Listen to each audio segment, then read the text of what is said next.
काविश रंगी है। मैं राजस्थान से हूँ और मेरी एक फ़िल्म आ रही है कोई साथ है, जो एक हॉरर मूवी है। और मेरा फिल्मों आने का जो मकसद था, फिल्मों में आने का जो मकसद था वो एक ही था, अच्छा सिनेमा भटक गया है। एक जिस सिनेमा को हम ढूंढने चले हैं, अब वो सिनेमा सिर्फ पॉपकॉर्न खाने के काम आता है। महंगी महंगी पेप्सी कोला। जब हम एक गरीब बंदा एक अच्छा सिनेमा देखने जाता है, वो देखता है थोड़ा मनोरंजन होगा, और एक गरीब आदमी त्योहारों में ही जाता है। वो कहीं वो ऐसा नहीं देखता, उसके लिए एक फिल्म देखना त्योहार होता है। और जब वो फिल्म देखने जाता है तो वहाँ फिल्म नहीं मिलती, वहाँ महंगा पॉपकॉर्न मिलता है और स्टोरी के नाम पे हमें एक्टर दिखता है। तो मकसद मेरा तभी बदल गया। मैं अच्छा सिनेमा दूंगा, मैं उस एक्टर को मौका दूंगा जो एक्चुअल में कैरेक्टर है। और सबसे बड़ी चीज, कैरेक्टर से याद आया कि कैरेक्टर लेस लोगों को जवाब देने के लिए मैं बॉलीवुड में आया हूं कि कॉम्प्रोमाइज। और एक बात मैं उन बहनों से कहना चाहूंगा जो बॉलीवुड में अपना भाग्य आजमा रही हैं। मैं थोड़ा, आपने ये सवाल नहीं किया, लीक से हटके इस सवाल का जवाब दे रहा हूं कि जो लड़की कॉम्प्रोमाइज करती है, फिर उसका फोन रात को 9 बजे बाद ही बजेगा। आपके अंदर अगर टैलेंट है तो बॉलीवुड आपके लिए 24 घंटे दरवाजे खोल के रखता है। बॉलीवुड में कहीं भी कॉम्प्रोमाइज नहीं होता, और जहां कॉम्प्रोमाइज होता है वहां बॉलीवुड होता ही नहीं है। तो ये जो आप कमेंट कर रहे हैं कॉम्प्रोमाइज को लेकर, क्या कहना चाहेंगे? अभी हाल ही में मीटू भी हुआ था, तो ये सब तो खुद की मर्जी की बात है कि कौन कॉम्प्रोमाइज करना चाहता है, कॉम्प्रोमाइज नहीं सर, थोड़ा और मैं पुरुष होते हुए मैं थोड़ी यहां पुरुषों की गंदगी के बारे में आपको बताना चाहूंगा। एक लड़की आपके पास काम मांगने आती है और आप उस लड़की को बड़े बड़े सपने दिखाते हो और वो उन सपनों में आ जाती है। मीटू कब होता है? जब आप उन सपनों को पूरा नहीं करते, उसी का नाम मीटू है। आपने उससे जो कमिटमेंट किए थे, और एक लड़की प्यार की भूखी होती है। जब उसे प्यार मिलता है, प्यार किसी भी रूप में मिले, फिर वो दुश्मन से मिलेगा तो दुश्मन के पास भी जाएगी। उसे पता है कि ये मेरे पीठ पे छुरा घोंपेगा, लेकिन फिर भी वो जाती है। तो कॉम्प्रोमाइज होता नहीं है, कॉम्प्रोमाइज करवाया जाता है। और सबसे बड़ी चीज, अगर हम कॉम्प्रोमाइज की बात करें, लड़की कभी कॉम्प्रोमाइज के लिए हाँ नहीं भरती, कम से कम हिंदुस्तान में तो नहीं भरती। मजबूरी ऐसी की जाती है कि उसके घर पे शाम का खाना नहीं है, आपने ग्रुप बना लिया कि हम इसी हीरोइन को लेंगे, हम इसी हीरो को लेंगे, और अंत क्या होता है? बॉलीवुड 75 हीरोइनों में सिमट के रह गया।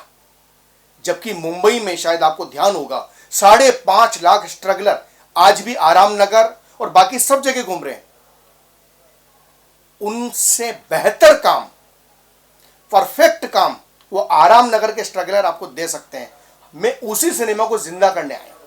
तो ये भी जानना चाहूंगा, आप ये जो कमेंट कर रहे हैं इंडस्ट्री के लोगों के बारे में, आपको किसी बात का डर भय नहीं है कि आप इतना खुलेआम बोल रहे हैं? सर सुनिए, जो गलत करता है वो डरता है। एक्चुअल में मीटू का डर किसको होता है? जो कमिटमेंट झूठे करता है। यहां कमिटमेंट की तो बात ही नहीं है ना। मैं उनको आईना दिखा रहा हूं, बड़े से बड़े डायरेक्टर को। सोचो, जो डायरेक्टर मेरा ये वीडियो देख रहा है वो समझे वो कितना बड़ा डायरेक्टर हुआ करता था, पर उसने क्या किया? इस फिल्म की हीरोइन मेरी गर्लफ्रेंड, उस फिल्म की हीरोइन मेरी गर्लफ्रेंड, और गर्लफ्रेंड बदलता गया बदलता गया बदलता गया। बॉलीवुड ने एक दिन उसे कोने में बिठा दिया। और बहुत पहले आपने देखा होगा, एक मुंबई में ब्रिज नहीं था तो कितना ट्रैफिक जाम लगता था। आज वो ब्रिज बन गया। ब्रिज का नाम मुझे ध्यान नहीं, क्या बोलते हैं उसको आप लोग, जो बांद्रा से जो कनेक्ट करता है, बड़ा ब्रिज। आज वो बन गया। समय बदलता है। समय के साथ अगर लोग नहीं बदलेंगे तो लोग आपको बदलकर साइड में खड़ा कर देंगे। लेकिन एक बात जो आपने बोली, बहुत बड़ी बात बोली है, शादी कोई मर्द बोलेगा कि औरतों की गलती नहीं होती है, उनका मजबूरी होता है तब जाके वो करती हैं। क्या कहना चाहेंगे इस बारे में कि आप पूरे मर्द जाति के मतलब चरित्र के खिलाफ हैं कि उनका चरित्र ऐसा होता है? मैं पूरी मर्द जाति के कैरेक्टर के खिलाफ हुई नहीं, मैं उन लोगों के कैरेक्टर के खिलाफ हूं जो लोग बॉलीवुड में फिल्में ही अय्याशी के लिए बनाने आते हैं। जेब में 10 लाख रुपए हुए, लड़की को 50,000 साइनिंग दिया और फिल्म स्टार्ट, मुहूर्त किया, और मुहूर्त के बाद फिल्म किस मुहूर्त पे जाती किसी को पता है। मैं उन लोगों के खिलाफ हूं। आज बड़े बड़े प्रोडक्शन हाउस है, कितने बड़े बड़े प्रोडक्शन हाउस, किसी पे आज तक आरोप नहीं लगा। और जिन पे आरोप लगा है, माफ कीजिएगा, जिन पे आरोप लगा आज वो घर बैठे हैं, चाहे वो कितना ही बड़ा डायरेक्टर हो। और सबसे बड़ी चीज, इसे समझने की कोशिश करना, लड़कियों से कॉम्प्रोमाइज कराने का मतलब है नारी शक्ति, भारत माता और देवी माँ का अपमान करना। जब आपने महिलाओं का अपमान ही कर दिया तो बचा क्या लाइफ में? फिर आपकी सक्सेस तो हो ही नहीं सकती जी। लेकिन ये जानना चाहूंगा आपको, इन सब मुद्दे से, क्योंकि आप एक फिल्म मेकर हैं, इन सब मुद्दे में आपको नहीं लगता उलझ के आपका जो काम है थोड़ा सा विघ्न होगा इस सब चीजों को लेकर? सर क्या होता है, कभी कभी जब हम भरोसे पे रहते हैं ना, तब नाव डूबती है। मुझे गंदे लोगों की आवश्यकता ही नहीं। I am a producer, I am a director, I am a writer. मैं अच्छे लोगों के साथ रहूंगा ना, अच्छे लोगों के साथ अच्छी फिल्में आएंगी। बुरे लोगों का जो नतीजा, देखो बुराई आपको कुछ पल का सुख दे सकती है, और मेरा एक कोटेशन है जो मैं हमेशा बोलता हूं, सच परेशान कर सकता है, पराजित नहीं। जब हम पराजित होंगे ही नहीं तो डर किस बात का? अब मैं कोई गलत काम तो नहीं कर रहा हूं, मैं यही तो कह रहा हूं कि जो बेचारे अच्छे राइटर हैं उनको जगह दो भाई। एक प्रोड्यूसर राइटर बन जाता है, और जब प्रोड्यूसर राइटर बन जाता है और जब फिल्म फ्लॉप होती है तो फिर दोष किसको मिलता है? जनता को। अरे जनता को आपने चीज ही नहीं दी भैया, वो क्यों देखना आएगी? और भाई साहब सुनिए, नतीजा क्या हुआ इन सब चीजों का? 76 mm का पर्दा एक 5.6 के मोबाइल पे आ गया, और इसका जिम्मेदार कौन है? अब कहोगे जमाना, अब जमाना नहीं बदल रहा है, तुम लोग बदल रहे हो कि आज बड़े बड़े डिजिटल प्लेटफॉर्म आ गए, और सब डिजिटल प्लेटफॉर्म ने हमें छोटा सा मोबाइल दे दिया, और हमारी जिंदगी एक फिल्म मोबाइल में सिमट के रह गई। कौन जिम्मेदार है इसका? क्योंकि दर्शकों को हम अच्छी स्टोरी दे ही नहीं रहे। आप सोचिए सर, मैं क्षमा चाहता हूं, मैं नाम नहीं लूं, नाम तो क्या लेना भी नहीं चाहिए। पिछले 8 साल में जो बड़े सुपरस्टार है, एक हिट फिल्म बता दो, एक सिंगल हिट, चाहे वो किसी भी फंक्शन में रिलीज होती हो, किसी भी त्योहार में, एक सिंगल हिट बता दो। कारण और नतीजा क्या था? क्योंकि उनके प्रोड्यूसर ने उसको स्टार कास्ट और स्टार डम को देखा। आप पैसा तो बना लोगे, लेकिन दिल में जगह कैसे बनाओगे? मैं वो दिल में जगह बनाने आया हूं। वो किसी ने कहा है ना कि मैं हूं क्या? मैं क्या हूं? कुछ नहीं हूं, लेकिन मैं गिलहरी तो हूं, मैं राजा सागर तो हूं, दिलीप तो हूं, मैं रघु तो हूं।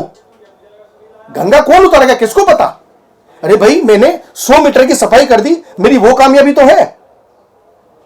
मैं नहीं कहता मैं मुंबई या मैं कोई गंदगी, नहीं, मैं गंदगी है ही नहीं बॉलीवुड में, गंदे लोग हैं बॉलीवुड में। और मैं जी आखिर में ये बताइए कि ये जो आपकी जो सोच है फिल्मों को लेकर या यहाँ के लोग को लेकर, जो लोग आते हैं, आपको क्या लगता है आप बिना गंदगी परोसे कितना कामयाब हो सकते हैं? क्योंकि सेक्स जो है वो बिकता आज भी है अगर देखा जाए तो। सर सुनिए, कोई सेक्स की फिल्म आज तक नहीं चली डिजिटल प्लेटफॉर्म को छोड़ के। सबसे बड़ी चीज, सेक्स एक बार चलेगा, 2 बार चलेगा। अब एक सवाल मैं आप लोगों से करता हूं, पहली फिल्म सेक्स पे बनी, नाम नहीं लूंगा, उसका सीक्वल चला? उसका तीसरा सीक्वल चला? नहीं चला। किसी भी फिल्म का एक सीक्वल चल सकता है, बेवकूफ आप एक बार बना सकते हो, दोबारा नहीं बना सकते। और बड़े से बड़े प्रोडक्शन हाउस ने सीक्वल बनाए और आज तक वो सीक्वल नहीं चले। क्यों नहीं चले? क्योंकि लोगों को आदत पड़ गई है पुराने गाने अब रखने की, नए बनाने की थॉट नहीं है, अक्ल है नहीं। मेरी फिल्म के गाने जब आप सुनोगे ना सर, मैं गारंटी देता हूं आपको पुराना टाइम याद आएगा और नया जमाना साथ चलेगा। आप सुनिए ना कोई साथे का गाना, आपको पता लगेगा। और आज की तारीख में पुराने गानों के रिमिक्स आ रहे हैं। क्यों आ रहे हैं? क्योंकि आपने राइटर को और जो लिखने वाले गाने उनको तो बुलाया ही नहीं। क्यों नहीं बुलाया? वो भी तो आगे बढ़ जाएगा ना। मुंबई में प्रॉब्लम क्या है? प्रॉब्लम है लोग आगे ना बढ़े, और जब लोग आगे ही नहीं बढ़ेंगे तो तुम लोग कैसे बढ़ोगे? टीम वर्क नहीं चलता। अब यहां तानाशाही वर्क में काम चलता बॉलीवुड के अंदर, उसी को तो खत्म करना आया हूं भाई। Thank you so much. Fan से मैं यही कहना चाहूंगा, गंदे रिव्यू पे ना जाएं, क्योंकि रिव्यू भी बिकते हैं। आप फिल्म देखें, एक प्रोड्यूसर बहुत दिल से फिल्म बनाता है, हर सिनेमा अच्छा है, हर एक्टर अच्छा है। बस याद रखना फिल्म कब खराब होगी? जब प्रोड्यूसर का चरित्र हनन होगा।